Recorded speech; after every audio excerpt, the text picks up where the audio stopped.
जो बैरूनी दुनिया से अमेरिका है, यूरोप है, वहाँ पर जो इंटेलिजेंस के सरबराह होते हैं वो ज़्यादा अमूमी तौर पर वो मीडिया में नहीं आते, उनकी तस्वीर भी नहीं आती, बिल्कुल वो बैकग्राउंड में रहते हैं। लेकिन हमारे यहाँ पिछले कुछ अरसे से तो ऐसा नहीं था, लेकिन अब ये जो नए DGISI आए हैं तो लगता है कि बहुत ही ज़्यादा डिसिप्लिन्ड है और उनका जो काम है जिस तरीके से होना चाहिए था।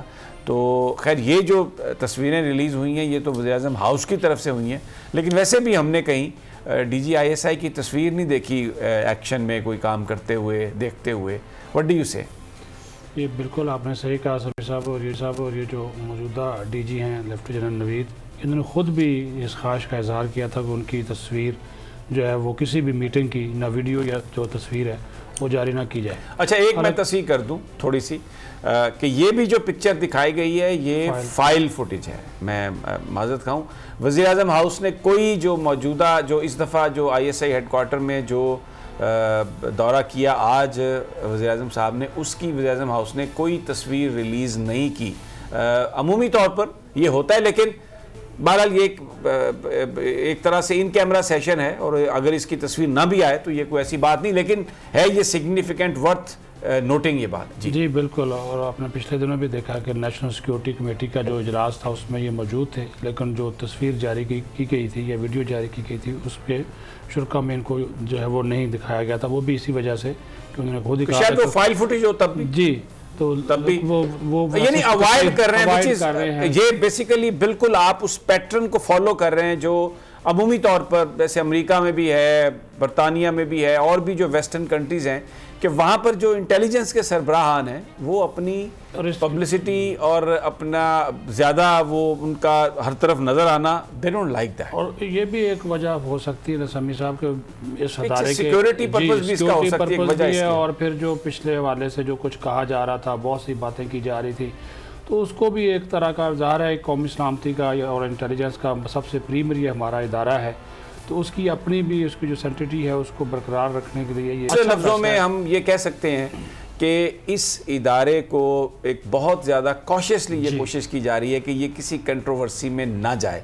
और आज हमें एक चीज़ नज़र आई कि उसमें जब मौलाना फजलुर रहमान साहब गुफ्तगू कर रहे थे मुलाकात के बाद, तो उसमें उन्होंने भी आज ये बात कही कि जिन इदारों पर हम तनकीद करते थे, पेशावर के इलेक्शंस में आपने देखा कि वहाँ पर कोई ऐसी बात नहीं थी और जो नताइज आए वो सही आए, और आगे भी हम ये उम्मीद करते हैं कि वो इस तरह ही की बात होगी। तो एक हमें ये नज़र आ रही है अपोजिशन में भी एक ये बात कि जो माजी में जिस तरीके से वो बिल्कुल all of a sudden time भी नाम ले देते थे इदारों का, इदारों के सरबराह का, थोड़ा हमें वहाँ पर भी रिस्ट्रेन नज़र आ रहा है। Am I right? जी बिल्कुल। और अब ये अभी तो वो लफ्ज़ भी इस्तेमाल नहीं करते जो उस तरह के अल्फाज पहले इस्तेमाल किए जाते थे। अभी सिर्फ वो इदारे कह रहे हैं। मौलाना फजलुर रहमान भी यही कह रहे हैं, शबाशी भी यही बात कर रहे हैं, और मरीम नवाज बिल्कुल चुप है, खामोश है, नवाज शरीफ साहब भी खामोश हैं। वैसे मरीम भी एक बड़ी ओबीडियंट उनका ये एक कैरेक्टर नज़र आया है कि जब अबा जी या चाचू कह दें कि अब सूरत हाल ऐसी है तो बिल्कुल मुंह पे टेप लगा लेती हैं, और ऐसी जबरदस्त टेप के बिल्कुल आवाज निकलती नहीं, तो दम भी घुट जाता है उनका। एटलीस्ट आज आपने मान लिया कि वो इतनी खुदसर नहीं है, उनको पता है कि पॉलिटिक्स कैसे करनी है। आपने मान ली ये बात। I have great respect for her. मैं तो नहीं, लाहौर में देखें, खानेवाल का ज़िमनी इलेक्शन देखें, फिर राना सनाउल्लाह का बयान देखें, ख्वाजा आसिफ का देखें, उन्होंने भी बोला कि दायरे इसमें न्यूट्रल रहे हैं। ये वो लोग उन लोगों के मैं नाम ले रहा हूँ जो बाकायदा माजी में इन इदारों की शख्सियात के नाम लेते थे, और नवाज शरीफ को तो आपको पता ही है। अच्छा, ये जो बात है, आप ये जो बात कर रहे हैं, तहरीक इंसाफ वाले इसको कहते हैं कि ये ऑफ द रिकॉर्ड के भाई जी कुछ ना कुछ हो रहा है, वरना ये सब इतने खामोश क्यों हैं, कुछ ना कुछ हो रहा है। और आज आकर उस दिन बोला है ना, सामने कहा है कि डील वाली बात की उन्होंने, कि ऐसे तो नहीं आएंगे, अगर आएंगे कोई ना कोई डील तो जरूर होगी। अच्छा, एक और बात जो सदीक साजिद, मैं आपके साथ अभी आने से पहले भी ये बात हो रही थी, मुख्तलिफ लोग अपना जो बयान करते हैं एक्सपीरियंस, कि पार्लियामेंट हाउस में जब वज़रा के कमरों में जाते हैं, उनसे बात करते हैं, तो जो वज़रा हैं बहुत सारे, वो ऐसा लगता है कि उनका जहन कहीं और है, बुत वहाँ पर मौजूद है, परेशान है, जल्द अज जल्द जो उनके दोस्त साथी आए हैं उनके काम करने के चक्रों में है, एक अजीब सी फिजा लोग बयान करते हैं। Did you feel this way? क्योंकि आप तो जाते हैं। बिल्कुल, ना सिर्फ जाते हैं बल्कि ये समी साहब वहाँ पे देखते हैं, विजिट भी किया। एक सरासमीगा का आलम है कि ये समझ नहीं आ रहा, अगर वो आए भी हुए हैं, गेस्ट मिल रहे हैं, उनको कोशिश होती है कि जल्दी जल्दी ये चाय, पहले तो चाय होती थी, केक आ रहे हैं जनाब, बिस्किट आ रहे हैं, अब वो भी कहते हैं ये जल्दी जल्दी निकलें। और वो चैम्बर्स की तरफ जाना भी एक अजीब सी कैफियत है, कोई समझ नहीं आ रही और वो परेशान है सारे। अभी फिर मैंने वो सेक्रेटेरिएट के जो लोग हैं नेशनल असम्बली के और सेनेट के, उनके लोगों से, आला अफसरान से भी पूछा। उन्होंने एक समीर साहब नई बात की, उन्होंने कहा जी अब हम वेट एंड सी की पॉलिसी पे हैं। तो इसका मतलब है उनको भी पता है कि कुछ ना कुछ जो है वो होने वाला है या होने जा रहा है किसी न किसी जगह के ऊपर।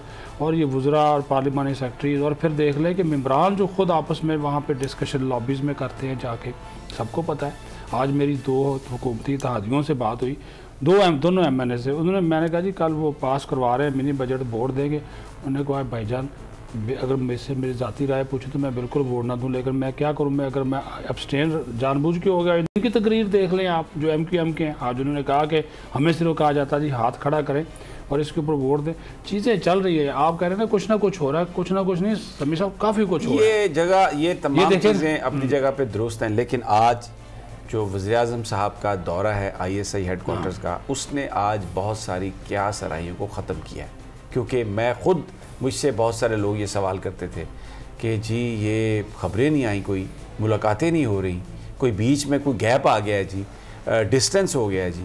लेकिन आज बिल्कुल उसी अंदाज़ में जो आज से जो पुराने जो DG ISI थे उनके ज़माने में जो होता था, बिल्कुल उसी तरह से वज़ीर-ए-आज़म अपने इम्पोर्टेंट साथियों को लेके पहुँचे वहाँ पे। जनरल कमर जावेद बाजवा भी थे और नए चीफ भी थे, उनकी ब्रीफिंग्स, मुलाकात, ये वो जो सब कुछ हुआ, तो उससे वो जो एक तासुर था शहर में कि जी आपस में एक गैप आ गया, वो तासुर तो Sadiq Sajid Sahab, that has come to an end. जी बिल्कुल, देखिए ये ऑपरेशनल मामला, सिक्योरिटी के मामला, इदारों के पेशा वराना मामला, और फिर सबसे बढ़कर ज़ाहिर है अभी एक नेशनल सिक्योरिटी की पॉलिसी जो है वो मंजूर हुई है गुज़श्ता दिनों नेशनल सिक्योरिटी कमेटी में। उसमें एक बड़ा रोल हमारे इस कौमी सलामती के इदारे का भी है, दहशतगर्दी के खात्मे के हवाले से। फिर अफ़गानिस्तान की जो सूरत हाल तेज़ी से तब्दील हो रही है, आपने देखा है कि अक़वाम मुत्तहिदा की आज ही रिपोर्ट आई, उन्होंने कहा कि कमोबेश 1 करोड़ के करीब जो अफराद हैं, ये 50 लाख के करीब अफराद हैं, वो तो बेचारे भूख से